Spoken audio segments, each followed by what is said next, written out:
Բաղադրատոմս կաթնաշոռային բլիթների սիրահարների համար, ովքեր նախընտրում են թեթև, արագ և առանց յուղի տարբերակը: 200 գրամ կաթնաշոռ, 1 ձու, 1 ճաշի քթալ մանրաձավար, 1 ճաշի քթալ շաքարավազ կամ շաքար փոխարինիչ, 1 քթալ մածուն կամ թթվասեր, մի փոքր աղ, մի փոքր սոդա ու վանիլ: Բոլոր բաղադրիչները լավ հարում ենք, ստացված զանգվածը տեղափոխում ենք նախապես յուղապատ ամանների մեջ: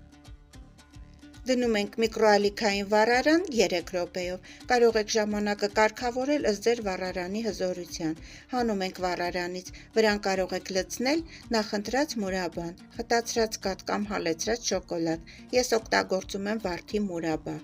Գեղեցկության համար կարելի է ցանել մի փոքր շաքարի փոշի: Միկրոալիքային վառարանում պատրաստելիս բլիթները ստացվում են սպիտակ: Եթե դուք սիրում եք կարմիր կեղևով տարբերակը, բայց դարձյալ առանց յուղի, ապա կարող եք փորձել պատրաստել այրոգրիլում: Ստացվում է կարմրաթուշ և համեղ: Փորձեք և վայելեք: Բարի ախորժակ ձեզ: